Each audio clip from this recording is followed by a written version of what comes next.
Gulat ka. Ako lang to, ano ka ba? Ay, doon sa mga nagtatanong sa atin na ano na pagkukondisyon ng mga ibon sa lalo na ngayon na ano na parating na naman ang bagong season na summer race. Yan. Ang dami nagmi-message sa atin. Nagtatanong kung ano daw ba ang pagkukondisyon ng ibon. Ito mga tropa. Bibigyan ko kayo ng idea o pwede nyong masundan sa pagkukondisyon ng mga ibon. Unang-una, pupurgahin yung ibon mga tropa. Oo, purga muna bago training. Tama yon. Pagkatapos noon, yung tinatanong nyo sa akin, pagkatapos purgahin, ano ang ibibigay? Sa akin kasi, hindi na ako nagbibigay ng electrolytes.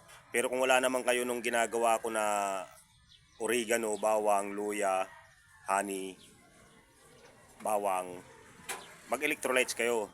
Kasi yung binibigay ko kasing yun, sa honey pa lang natural electrolytes na yun eh, yung honey.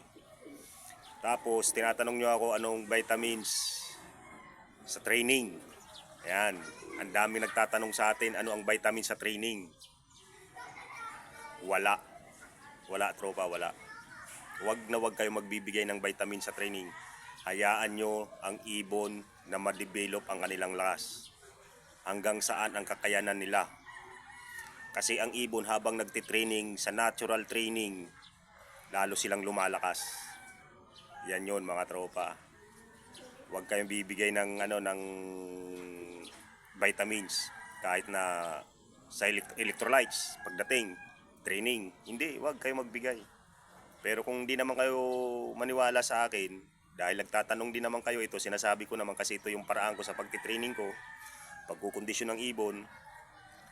Kasi ang ibon kahit pagod sa training, pag malakas ang katawan yan, kusang nagre-recover yan mga tropa. Lalo training pa lang. Training pa lang yan. Yan yon. Napakahalaga nun. Kailangan malakas ang ibon. Kusang nagre-recover yan mga tropa. Yan. Ang bigayan ng vitamins mga tropa bago mag-umpisa ang derby. Yan. Bago mag-umpisa ang derby, mga 2 weeks, derby na. Yun, magpa-tikim ka na ng ibibigay mong vitamina sa mga ibon o vitamins. Ganun ang kukondisyon ko sa mga alaga ko mga tropa. Pag training, tubig lang yan. Kung hindi naman tubig, yung ginagawa ko, yun ang iniinom nila pagdadating.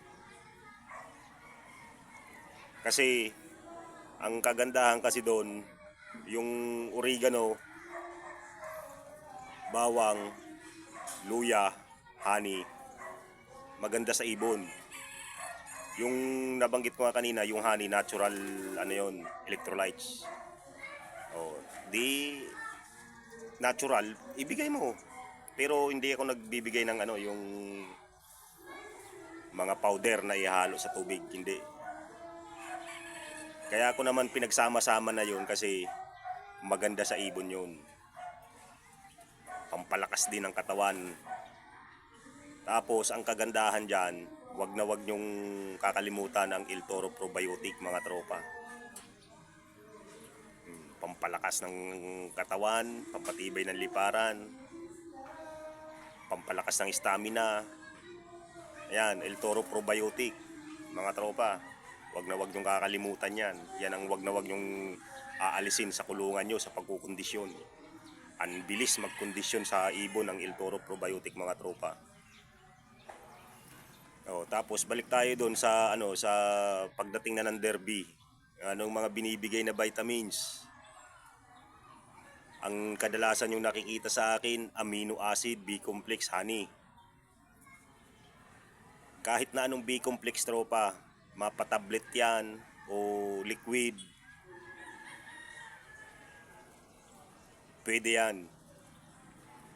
Ang tablet nga, mura ang tablet. Pero yung ginagamit ko kasi, Baka magulat kayo. Medyo may kamahalan yon. Tapos yung amino naman, ganun din. Maraming amino acid. Maraming any brand na amino acid na mabibili. Ang ginagamit ko kasi natural. Ayan, natural product. Nasabi ko na, natural product ang ginagamit ko. Ayun mga tropa, kung ano yung ginagawa mo Lunes hanggang Webes, uulit-ulitan mo lang din yon. Kasi ganun ako magbigay ng vitamins. Pagdating ng ibon galing karera, linggo ng hapon, o kaya kasi pag karera mga malalapit pa lang tanghali andito na, o kaya bago maghapon nagbibigay na ako ng ano niya, ng B-complex tsaka amino acid para mas mabilis makarecover ang katawan. Yan, napaka-importante ng ano ng amino acid at B-complex sa pagkukondisyon ng mga ibon natin mga tropa. Wag kayong, ako tinatanong nyo, wag na wag kayo magbibigay ng ano ng vitamins sa ano sa training. Ayan, para mas lalong ma-develop ang totoong lakas ng mga ibon. Ayan mga tropa, sana kahit paano makatulong ako sa mga nasagot ko ang mga tanong nyo sa akin, mga message nyo sa akin. Ayan mga tropa, maraming salamat.